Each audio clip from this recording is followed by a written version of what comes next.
From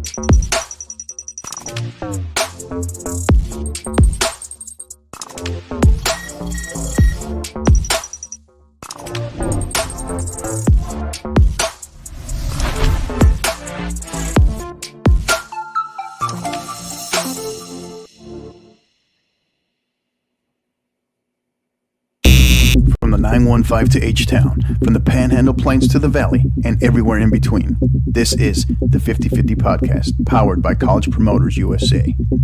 Join me, Hector Cano, as we cover the Texas high school club and college soccer landscape, along with an inside look at the college soccer recruiting scene. The 50/50 Podcast is a platform about the people and for the people who are dedicated to the beautiful game. Here we go. It's another edition of the 50/50 Podcast, powered by our proud partners, College Promoters USA. They are America's premier college prep program and high school student athlete marketing service since 1997. For those of you located in the San Antonio area, you can find them here locally in the Ventura Plaza Shopping Center, but you can also find them on social media on Twitter at SATX Recruiting, as well as on Instagram at College Promoters USA. And you can also get more information on the many cool things they're doing and what they're about on their website at collegepromotersusa.com. My next guest, he is my brother from another barber, as I like to call him, right? He is we have some Texas high school soccer coaching royalty here today. We have the winningest coach in Texas high school soccer history. He is the head men's soccer coach at El Paso del Valle High School, the Conquistadores, Coach Bruce Reichman. Coach, how are you? Doing well, Hector. It's been a minute since we last saw you here in El Paso. Yeah. It's home sweet home, my original home. Definitely miss it, but excited. Anytime I can have some El Paso people around me, right? It's always a good day. That's what I like to say. So, Coach, we're excited to have you here. Obviously, you're coming off of a very recent, very big milestone, huge milestone that we're going to get to today. But before we do that, just for some of us, maybe some who are tuning in for the first time and they've never heard of Del Valle High School out in El Paso. Maybe they've never heard of Coach Bruce Reichman. Just tell us briefly, maybe some of the places. Obviously, we know you've been at Del Valle for a while, but tell us some of the places you've been and how you arrived at Del Valle and how long you've been there. Well, I've been teaching now for 41 years, and 37 of them are at Del Valle since it opened in 1987. Those of you that have competed against me understand that I don't come from a soccer background. I'm a football background guy, and they needed somebody back in 87 to coach soccer, and I drew the short straw. And you know what? I fell in love with the sport from the first time I was out there. I saw the passion. You know, you're from El Paso, you know the passion that they have here for soccer, and it was just a great opportunity for me to take over a program and make a go of it. So a lot of videotapes, a lot of books, a lot of talking to coaches, Texas Association of Soccer Coaches, their clinics helped me immensely, and just surrounding myself with good people have helped me learn the game and understand it a lot more. And it's just been a fun ride. Yeah. 1987, that's when Del Valle opened? Actually, I did not know that. For some reason, I thought it was 90, 91, 92, somewhere in there. No, it was 87. We opened the doors in the fall of 87. Was it really? Wow. Hey, I learned something today, too. So, so 87, talk to us how, in your evolution, right, you I know you jokingly say, you're joking and not joking, right? You drew the short straw. You end up as a soccer coach, but talk about your evolution along the way as it pertains to the sport of soccer. Well, it was tough, Hector. I've always been under the impression that in order to successfully coach a sport, that you have to play a level higher than your coaching. It just gives you more background. So when they threw me into soccer, and it truly was a throw me into soccer. He just came out and he begged me to do him a favor, twisted my arm, and he said, "We just need help this year. I promise I'll hire someone next year." When they put me in there, I realized that I had to play. So I went into all the little weekend leagues and the adult league around El Paso and tried to learn how to play. And what position do you play? I said, I don't. I've never played before in my life. Yeah. So, of course, where do you put everyone that says they can't play soccer? As a goalie. And that was probably the best position they can put me at, because I was able to see the whole game from the Mhm. back and see how the plays develop and things like Right. that. So that within itself was invaluable to my learning the game. And then once again, with um, books, videos, that shows you how long ago it was, videotapes, uh, and picked up the game. Wow. Yeah. That's pretty cool. That's awesome. Yeah. And I agree. That's a great position to start at yeah, in goal for sure. So, um, talk to us. So recently you won your 700th career victory. Um, tell us, tell us a little bit about that, just in terms of one, were you even aware? Did you know, had it been built up? Did they surprise you with it? Were you tracking that? And I mean, how fast has that gone? It was pretty funny. We were on the website. We were trying to enter some academic all-state people, and we passed through the coaching records. And I was joking with someone that you're familiar with, Stephanie Sasso, our women's coach. Yeah. I said, "Look, we're over here. I may hit 700 wins this year."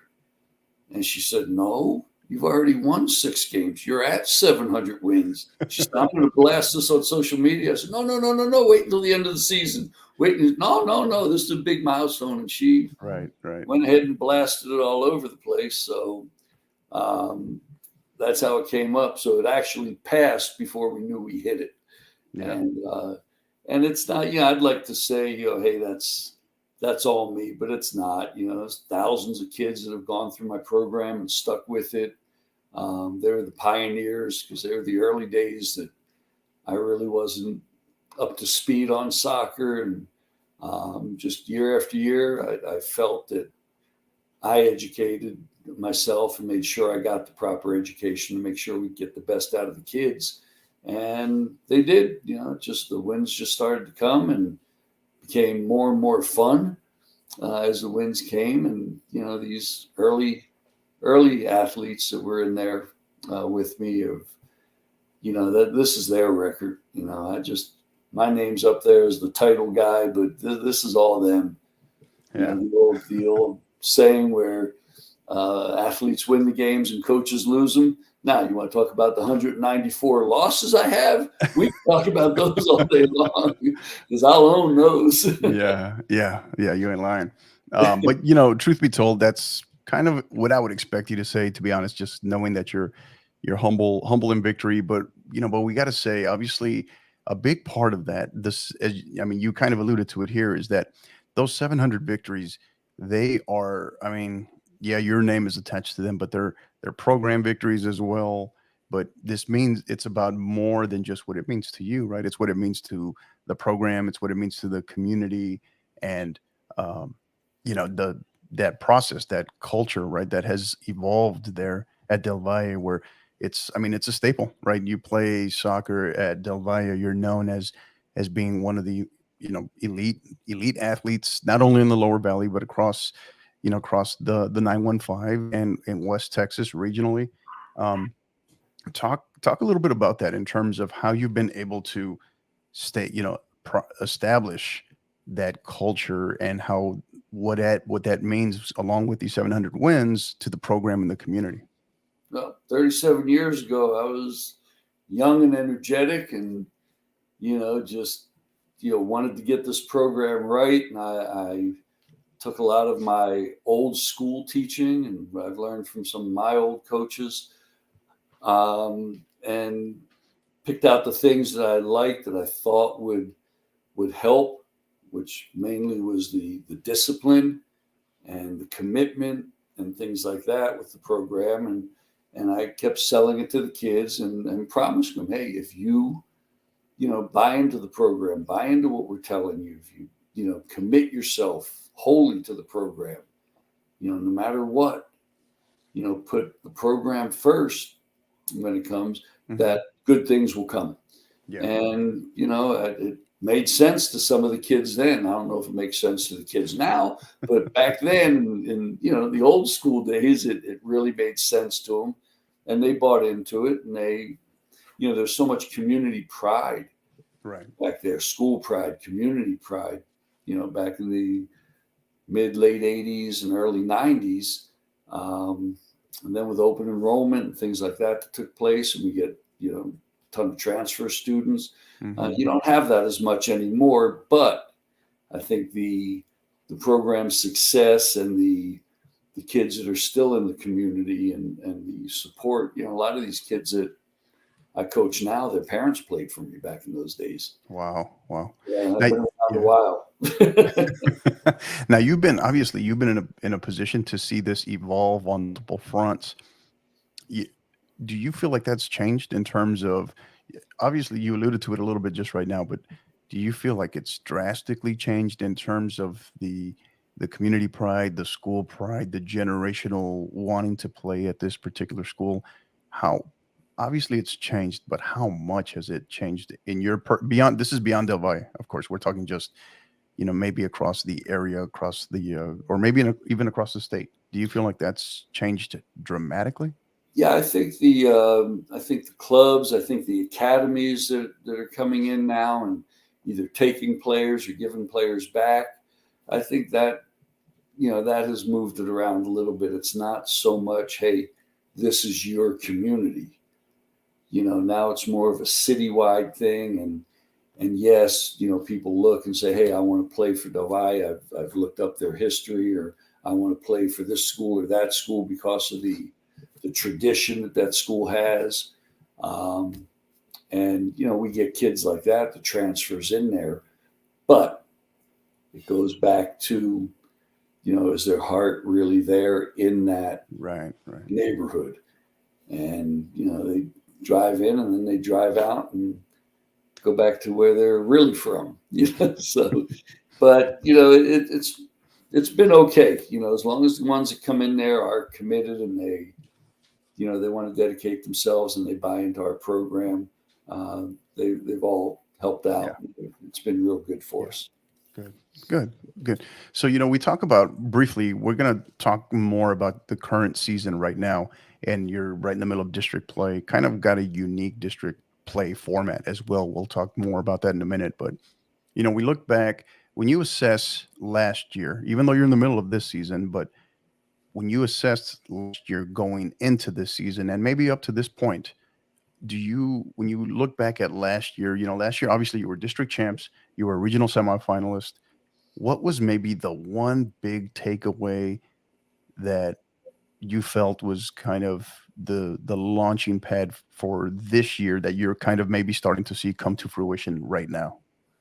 Well, I haven't really seen it gel the way I thought I'd see it gel yet.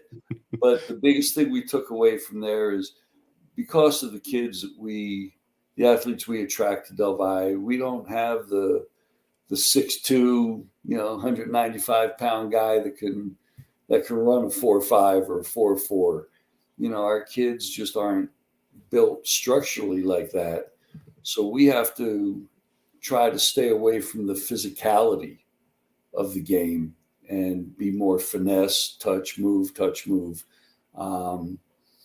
And the pride gets in their way sometimes, and they want to body up with some of these guys that we just can't body up with. I can't have a 5'6" athlete go up against a 6'2" athlete coming down the middle of the field. It just doesn't turn into a good thing for us. And so we got into the weight room a whole bunch this year. Well, the end of last year and this year, trying to get some of that strength. So if they are put into a situation where they do have to body up with these guys, they're actually able to. They're prepared. Good. So, let's talk District 25A here. So obviously, as you know, it's a district I'm very familiar with personally, as well as I was able to coach at. I was there for 2 years coaching at your lovely rival school down the road in Isleta. Don't say it. But District 25A, just for listeners across the state, give them a little bit more, shine some light on 25A a little bit on just the grind that is that district. Okay, well, the grind, it used to be this district. I mean, Right, right. we used to have 10 teams, 9 teams, 11 teams a couple years. It's changed And dramatically. It's changed and they dramatically. were all solid, man. I mean, Right, it was a tough season, and that prepared us for postseason play because every week, twice a week, was a grind. There was no easy games. Through the years, schools moving up to 6A, down to 4A, realignments, everything else, our district shrunk dramatically. right. So like this year, there's 6 teams in our district. So we have to play 3 rounds. So we're playing each team 3 times this year, which is a grind anyway. Doesn't matter who you're playing. To play them 3 times and try to win all 3 times is tough. It's a grind. Yeah. And the parity of the teams, of these 6 teams in the district is vast. Right, right. It's just Mm-hmm.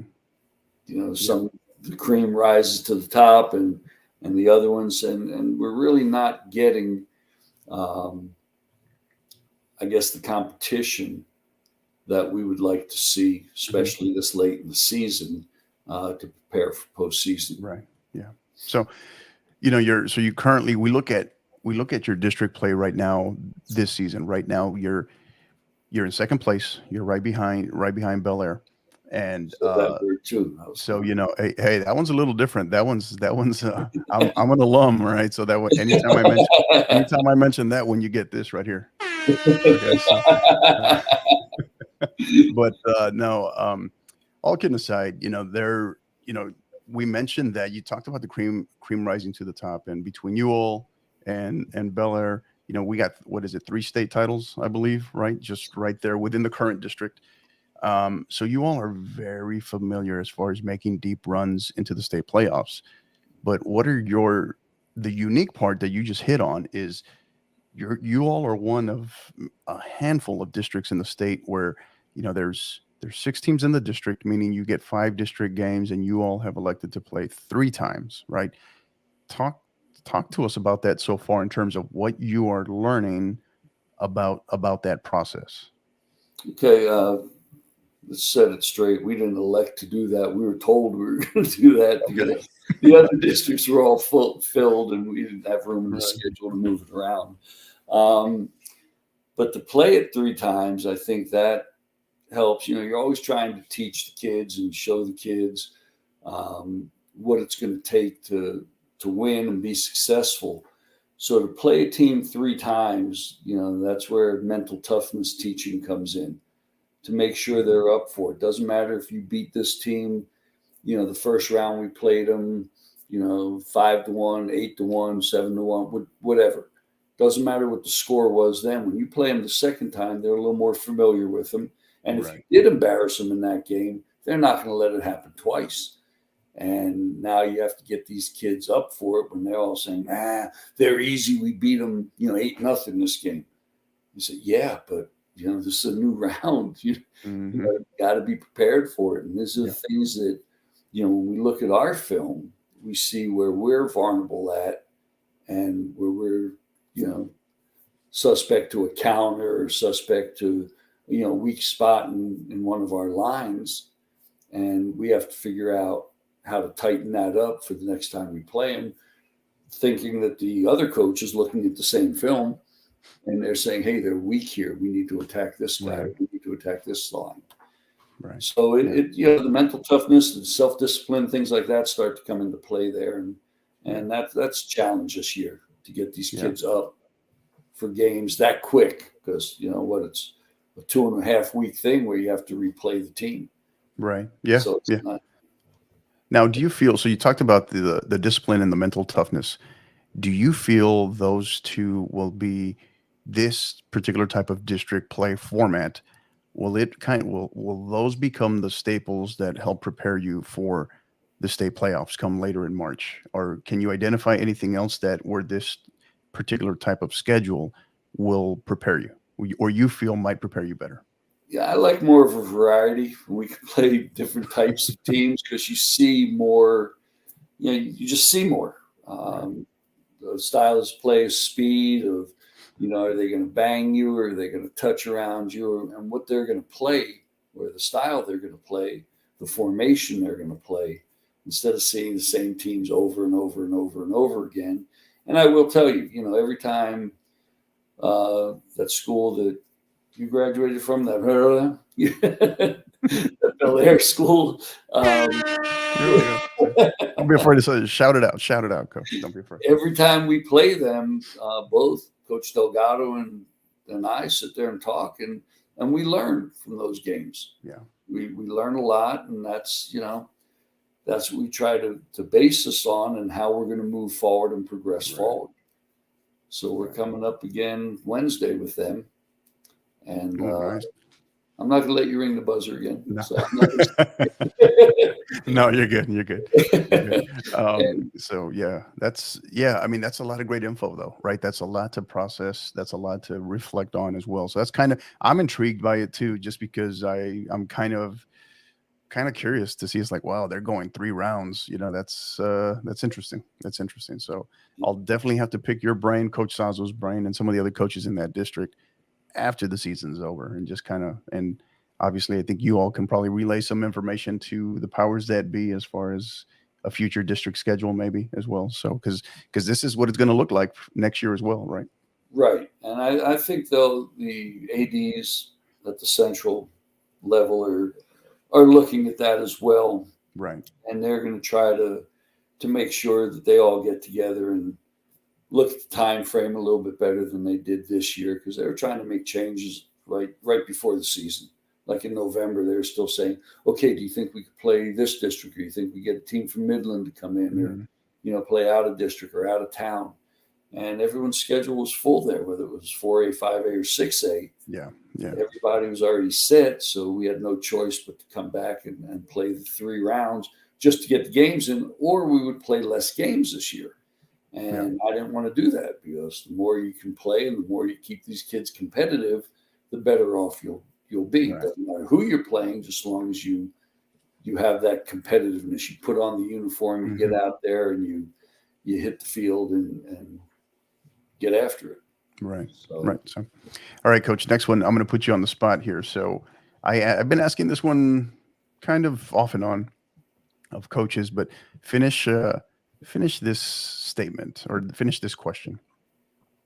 The 2023 season for Valle Conquistadores will be a success if we can keep our level of play to what we're capable of. If that makes any sense, because again, like I said, with these kids, they look at it and they say, oh, we beat them the first round by this much, so we're going to go in there. And you're talking about kids of today. They're not going to play. If they don't have to put 100% on the field, they'll go out there and say, hey, we could beat these teams playing 70% or 80%, and that's not going to cut it. So if we're going to be successful, every time we hit the field, we have to go at the 100%. And if the game gets out of hand, leave it to the coaches to say, okay, hey, you know what? You can only shoot with your non-dominant foot. You know what? You need 8 passes before you can take a shot on goal. You know what? Nothing inside the 18-yard box. Okay, headers only. So we can adjust the score of the game as not to, humiliate the other teams and things like that, because it's not good for kids to do that. So, if we get up 5, 6 goals, then we can control the tempo of the game. Our bench in there, our forwards go back to defense. Defense goes up to forwards, and we'll never tell a kid not to score, but we could put the restrictions on them to make it a little tougher on them. Yeah. And you mentioned that, it's kind of okay. Something I want to come back to is if the game gets out of hand, right? Recently, there's been a lot of discussion on that, right? A couple of unfavorable, not so classy results, right? Significant results, I should say. And so, Bruce Reichman, right? The man and the coach, just you personally, what are your thoughts? There's been a lot of it's been coming up a lot lately in terms of, hey, maybe Texas, maybe UAL should consider some sort of mercy rule, something in effect. What are your personal thoughts on that? Again, I think it should be discussed. I think that should be more to the, I guess, discretion of the coaches or the refs, Right. maybe during the game, maybe at halftime. If it's 22-0 at halftime, let the coaches talk and discuss it with the refs, and then see, hey, are we going to call it, or what are we going to do? So I think it should be in there somewhere so it doesn't get out of hand. But again, I think if you can control the game and make it valuable for both teams, because you never want to lose minutes. You've Right. coached, you still coach. You get upset, when you look at your watch and say, "Wait a minute, we're supposed to play 40-minute halves. That was only 38 minutes," and you get upset that whether you're winning or losing, that you Mm-hmm. lost some time there. So if you can make it valuable time and more like, if that team is that weak or very weak, okay, then let's see if we can make it more of a practice for us. Mm-hmm. One touch only. So many passes Right. before you can shoot. Right. Non-dominant foot. This, that. You can make it to where it's still, you get the time in there. The kids still go have a game, and they don't end up getting humiliated, because that's the worst thing you can do to a high school kid, no matter what level, freshman, senior, it doesn't matter. Yeah. To put a score on them like that. Right. Yeah. Yeah. No, I agree. I completely agree. So we start to kind of transition here a little bit, Coach. How we're going to talk about the sport as a whole, as we just obviously talked about, but you look at in your time there at Del Valle, but maybe let's just look at maybe a more recent snapshot inside of the last 5 years or so. Um, how has Texas high school soccer changed in the last 5 years? Maybe one or two things that you can significantly identify that you've noticed.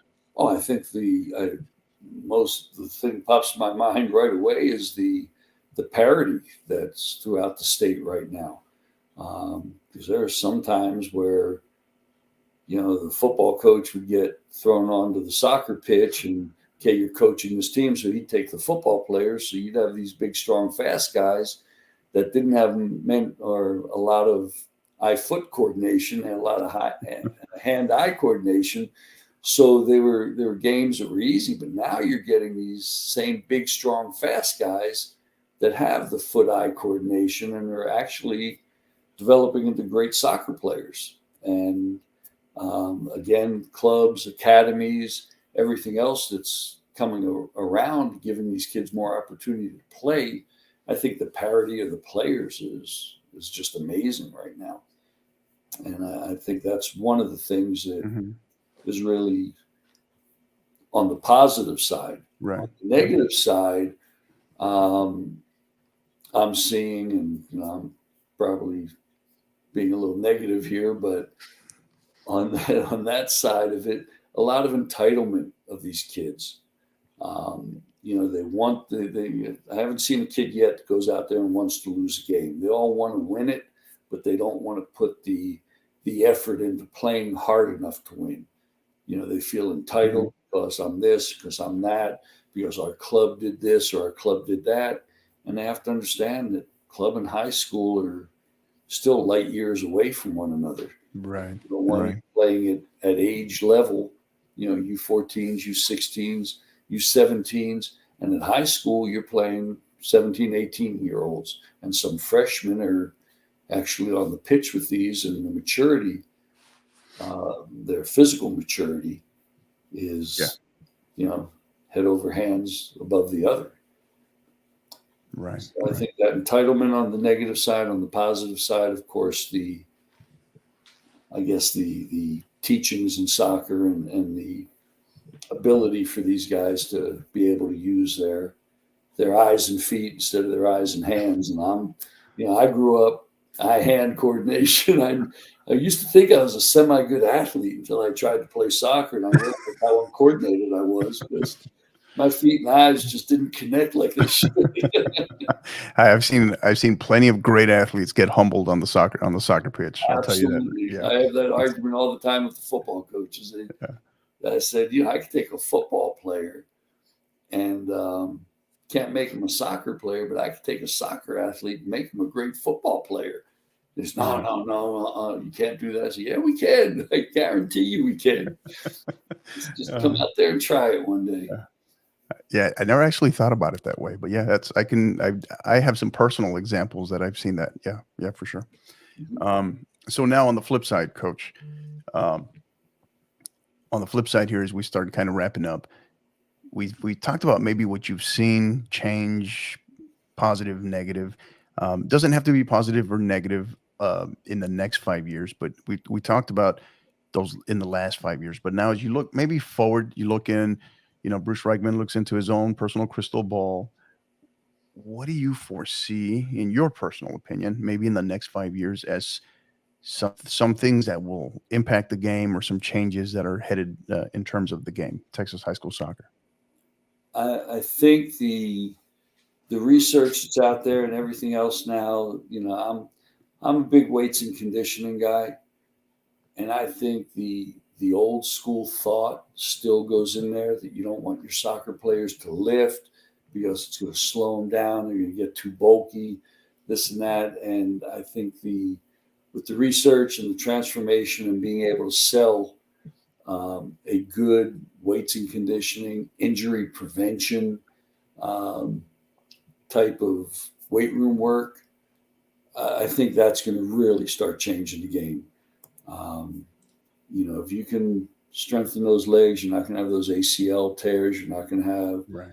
the hamstring pulls, this, that, those annoying injuries that linger for a whole season. I think can be avoided with a good weights and conditioning and injury prevention training program. And I think we're seeing some of the academies go into that and some of the professional teams go into that. And I think us younger kids, high school, middle school, colleges are starting to go to that as well. And I think that's going to help a lot. Now, on a separate note, maybe you're not saying this is going to happen, but what's a personal one as it relates to the game that if Bruce Reichman could have his way with Texas high school soccer, what's one thing you'd like to personally see change in the next 5 years? Uh, I don't know. I'd like to say the stipend for some of the high school coaches to make it on the same level as, it shouldn't be that a head coach in soccer gets paid less than a freshman football coach or an assistant basketball coach or something like that. Head coaches should make more than any of the assistants. Put aside offensive, defensive coordinators for football.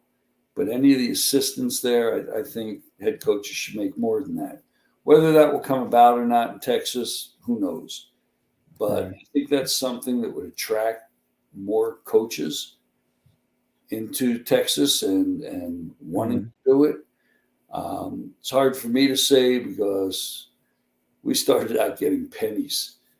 Soccer back in '87, and sometimes we coached both our teams for only one stipend. We did a varsity and a JV, and then we started a developmental team, and we did that free of charge.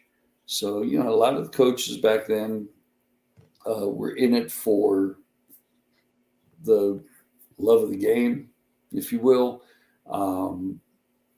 and now, of course, we're money driven.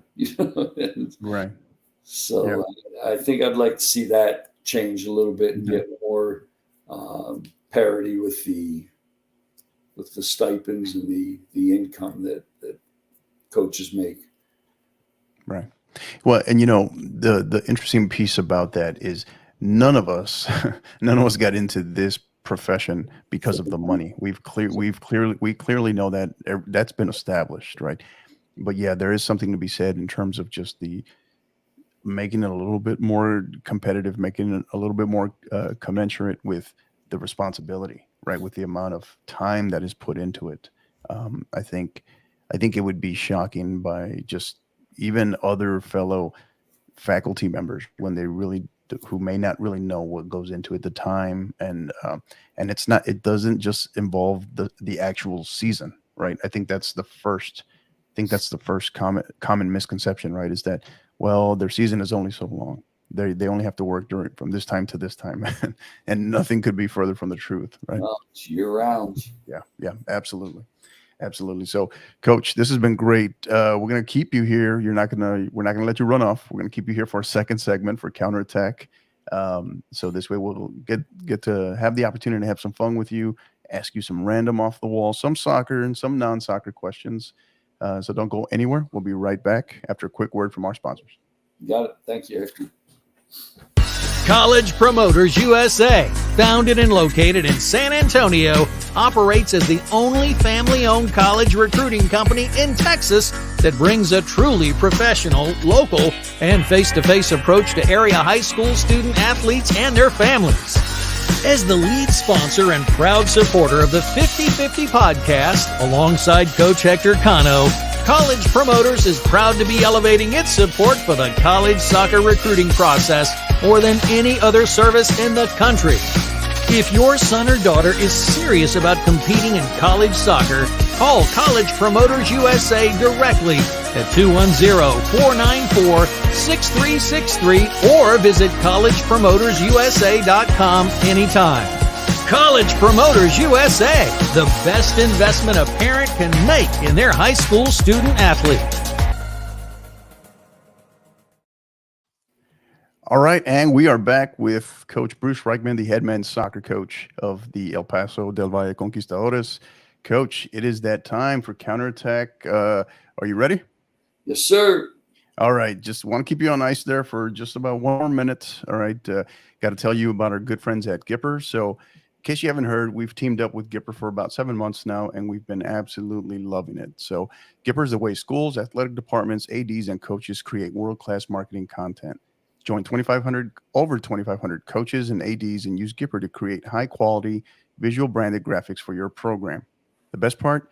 Anyone can do it in seconds on any device without needing any design experience. So even if you do have maybe you do have significant experience on the graphics side, they're designed for the power user in mind as well. So they are hooking up listeners of the 50/50 podcast. So if you're a listener and you're interested, you can also now save money just for being a listener of the podcast. You can receive 10% off any first-time Gipper purchase. All you got to do is go to gipper.com/partner/5050 to learn more. Again, that's gipper.com/partner/5050. All right. It is about that time, Coach. The moment of truth. Have some fun with you. Here we go. All right. First one. Scale of 1 to 10, how good or bad of a driver are you? A 1 being the DPS needs to revoke your driver's license effective immediately. A 10 is you are the gold standard. Well, it depends on what speed limit you're going. I do drive. My wife tells me all the time I'm a very aggressive driver, but I'm safe. How's that? So I will say I am a 7 or an 8. There we go. Okay. I was telling, who was it? I think a couple episodes back. I've been asking this question as of late, and I was telling one of our coaches that it's like, hey, I don't think I've ever had a coach on here who I asked this who wasn't probably at least an 8. So the competitiveness in coaches comes out when I ask this question for some reason. So. All right. Next one. Favorite TV show back in the day, maybe back in your youth or whenever, and current, if you have one. Wow. I still watch a lot of the reruns from 2.5 Men and The Big Bang Theory. I love those shows, man. It's just silly comedy that, you don't have to think, you don't have to go deep in thought with. And after a tough day, you sit down and watch a couple episodes of that, and it kind of takes all the stress away from having to work with. Is that Charlie Sheen, 2.5 Men, or Ashton Kutcher, 2.5? Charlie Sheen. Charlie Sheen, right. Yeah, me too. I just can't watch it with Ashton Kutcher. Right? I'm with you. It's like it doesn't feel right for some reason. So, all right, next one. Are you a sunrise or sunset guy? Which one are you? I am a sunrise. I'm up at 4:15 in the morning, and I just love that time of day. I get a lot of stuff done. It's quiet. no one bothers me, and I like that. All But right. then by about 9, 10 o'clock at night, I'm comatose. So, you know.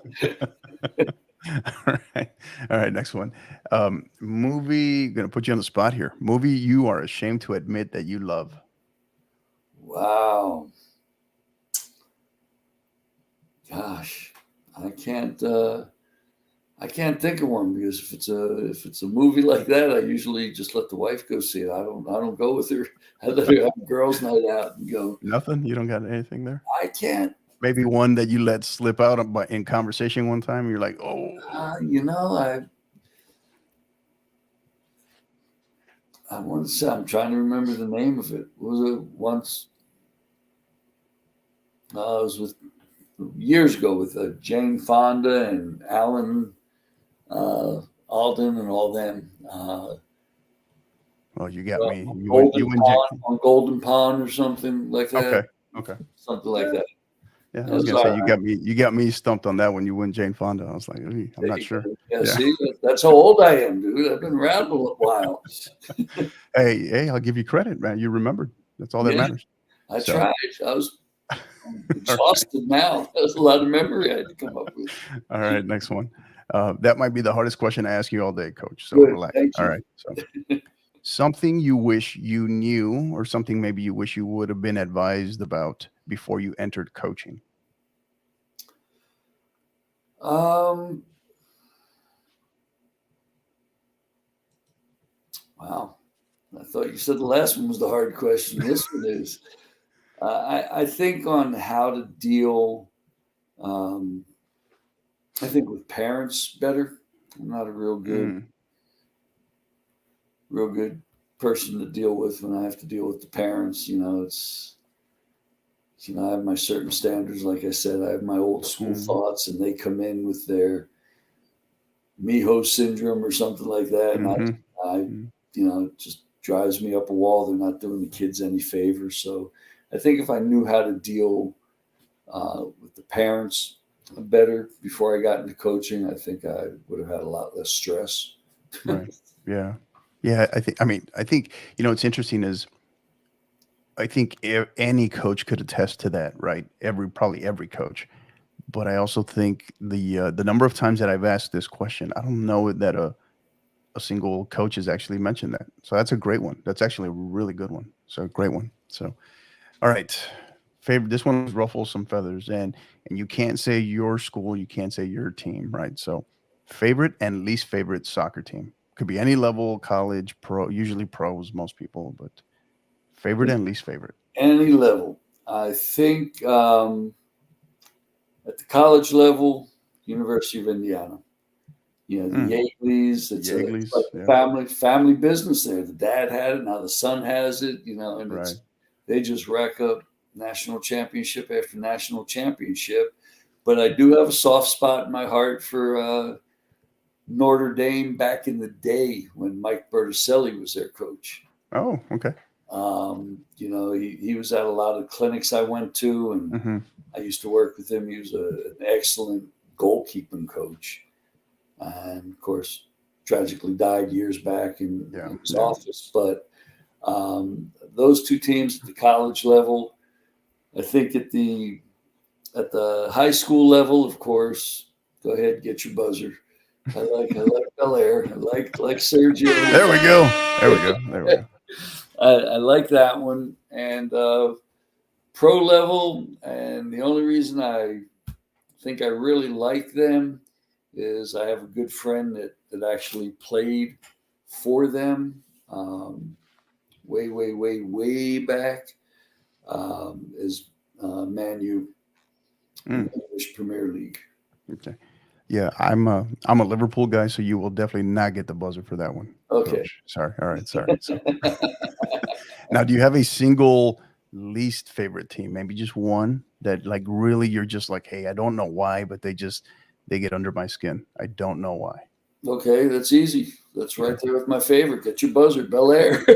I was about to say you can't say that one. I can't say Yeah, that but one. that's usually the same. That's usually the case, right? That's the Uh, sign of a rival, right? That's the sign of a great yeah, rival, right? yeah, So yeah, yeah, absolutely. So All right. Somehow I knew you were going to bring it back to that. So, um, one thing, so we make a hypothetical here for you, right? So, Bruce Reichman is appointed the soccer czar in America. You're in charge of all of soccer in the country. What is one thing you'd change regarding soccer in America tomorrow? First thing, first change. First thing I would change is I think the developmental levels at the U.S. national team.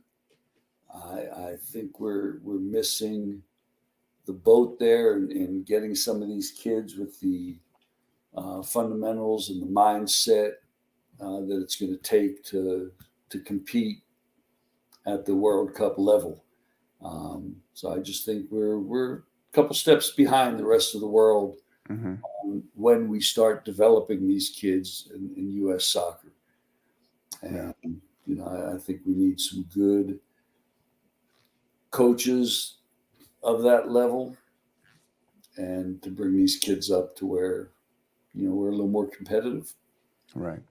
Yeah, and I think some of that is also, it's directly linked, right, attributed to also the identification process, right? Because we have, if you don't play in a certain part of the country or for maybe a certain club, right, you're gonna be missed, right? There's a Yes. good chance you are going to be missed. I have never entirely subscribed to the, hey, if you're good enough, they'll find you. I have never fully subscribed to that, because we know there are stories, and a country our size, it just, I don't know. I think it's not impossible to miss great talent because maybe they can't afford to play for a certain club. Maybe Right. they can't afford, they can't help where they're raised or where they were born, what part of the country, and they can't up and move and leave to a different part of the country, right? So yeah, I mean that's a great one. That's a great point. Soccer's not cheap to play right now. No, Used to no, be, yeah, but now yeah. it's pretty costly. I think of when I think of that, I always come back to, so when I was doing, this was, I think, what, 2013 maybe, I think it was.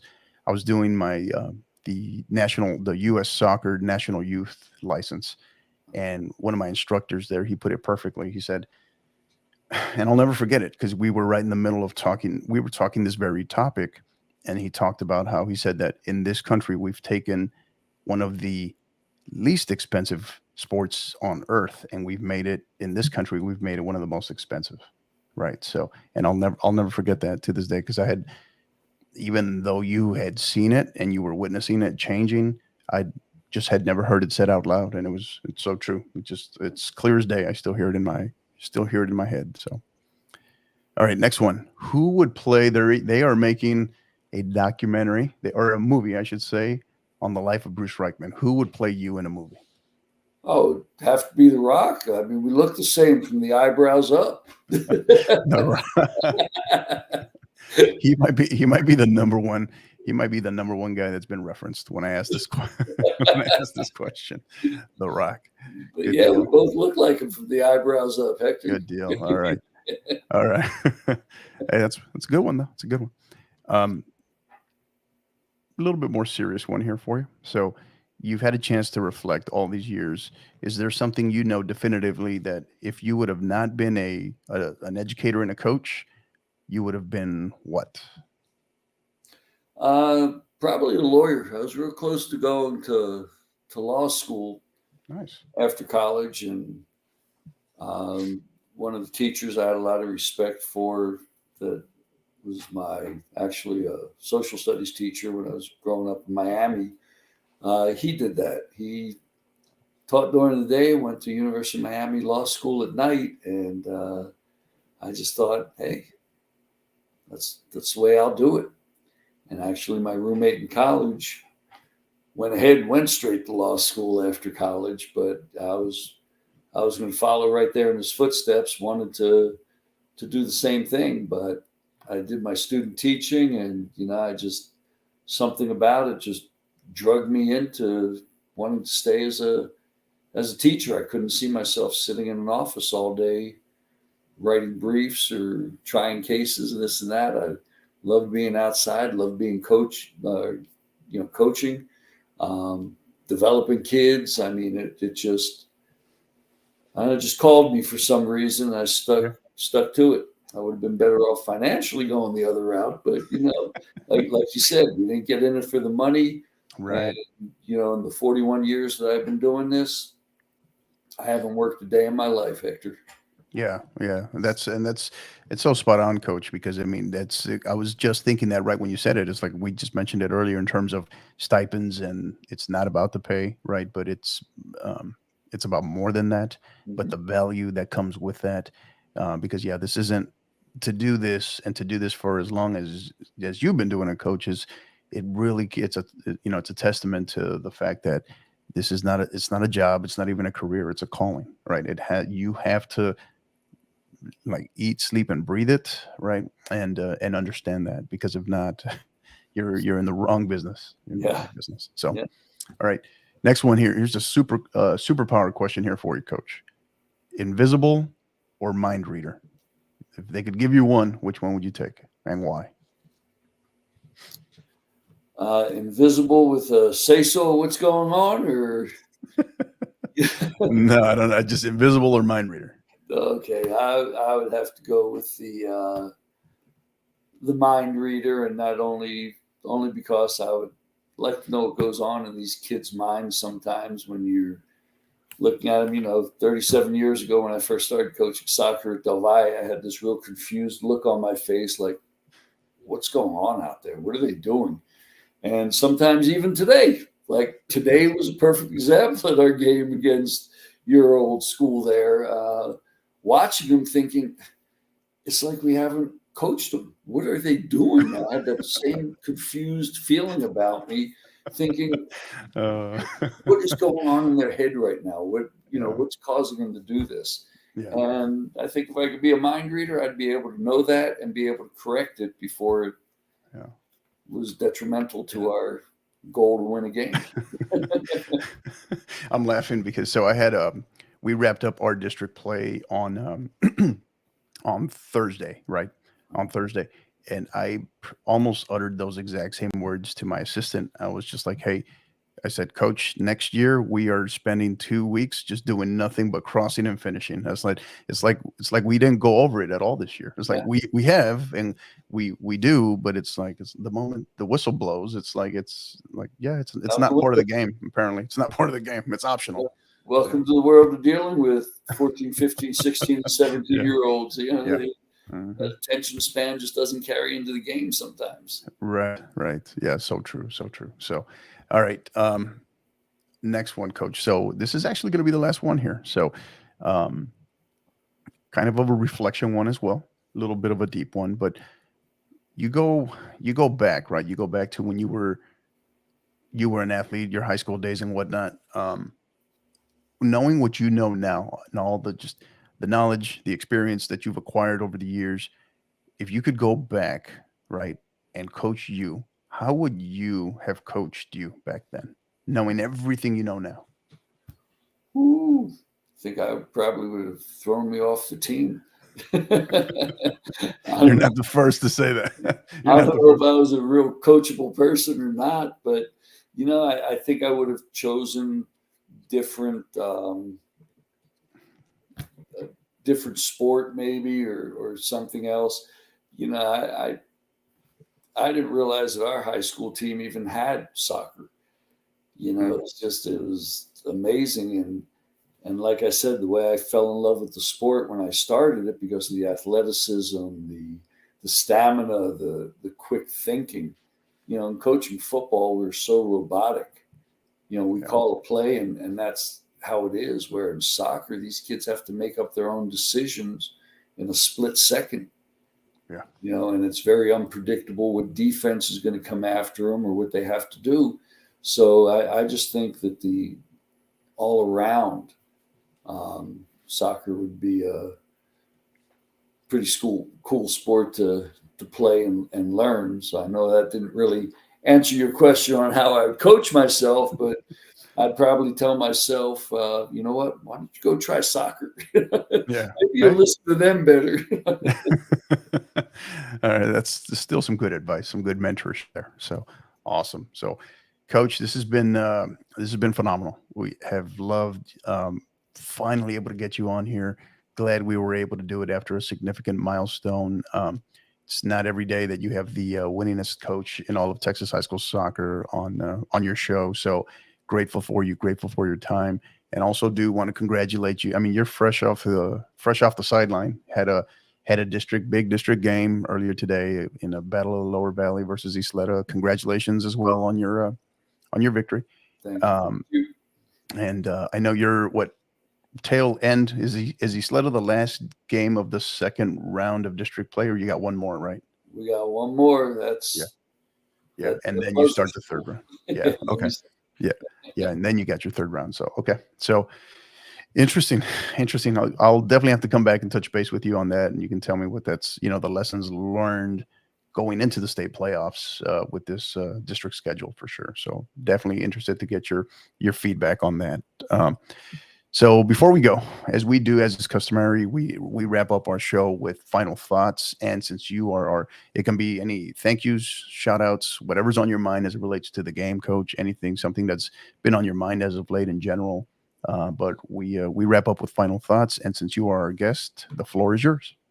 All right. I think the thing with the final thoughts, since everyone brings up that 700 victory, are the athletes that were pioneers to the program. And can't say enough about my assistant coaches. I've had one that's been my assistant for, over 25 years now and stuck to it. He was a player for me when he was a freshman in '87 when the school first opened, went off, bypassed medical school or dental school, and decided he wanted to be a coach too.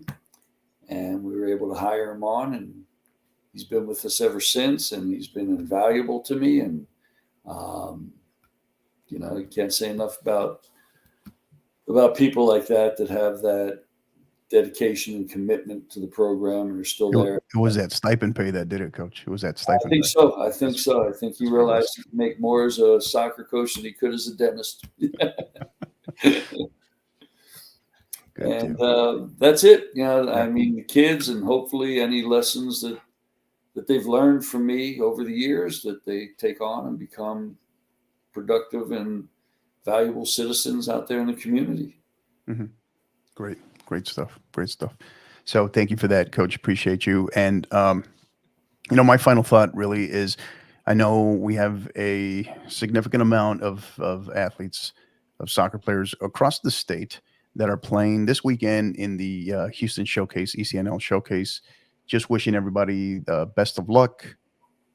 Best of luck in all of their showcase matches, but also just being aware of, we talk about periodization, but also load management and communicating with your coaches, because a lot of these athletes that are playing multiple games in Houston this weekend, they're coming out of playing at least 2 high school games this past week, and then they're going to turn right back around and go into more training, high school training and high school games next week as well. So everybody, more than anything, communicate with your coaches. Something isn't feeling right. You need a little bit of downtime, load management, and just be safe. The last thing we need, and the one thing we don't want, is just a multitude of injuries. So wishing everybody the best of luck, and that they come back safe and sound as they transition. UAL TAPS is about to start their state playoffs, and UAL is knocking on the door, and they'll be there in a couple of weeks as well. So, and I think, what is that, district certification for you all is the March 21st, Coach? Is that right? 22nd, somewhere around there. It's the 22nd, yeah, somewhere in there. So, well, this has been great, Coach. Thank you for being here again. Appreciate your time. Want to wish you, your program, everybody there, even including Coach Sazo. Give Coach Sazo a big hug for me, and a big scratch on the head as well for me. I know she'll appreciate that. But wishing you and your boys, Coach, the absolute best of luck this season, the rest of the way, and into the state playoffs. So, for our listeners, for our supporters, thank you again. In case you missed it, earlier this week, we announced on Inside Texas High School Soccer, we announced a new partnership deal that we're doing with Global Scarves. We had Kyle Wall, one of the key representatives for Global Scarves, on the show with us, and announced our partnership, something that we're very excited about in terms of being able to just further grow the game in terms of Texas high school soccer, because that's our mission, and you all are a big reason why. You all are the reason why we do it. So Thank you for that. Excuse me. Again, you can listen to the podcast as well on all audio podcast platforms, all major podcast platforms.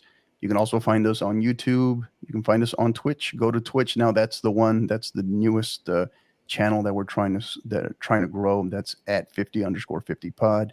You can also find us on social media on Twitter at 50_50 pod, as well as on Instagram at 50_50 podcast. So that's going to do it. Thank you again, Coach Bruce Reichman, for joining us today. I am Coach Hector Cano, and thank you to all our listeners and supporters. And until the next time, you know what to do. Keep downloading and keep listening. You've been listening to the 50/50 podcast, powered by College Promoters USA. Help us continue to grow by liking, rating, and subscribing on all major podcast platforms. And don't forget to follow us on Twitter at 50_50 pod, on Instagram at 50_50 podcast, as well as on YouTube at the 50_50 podcast. Until the next time, keep downloading and keep listening.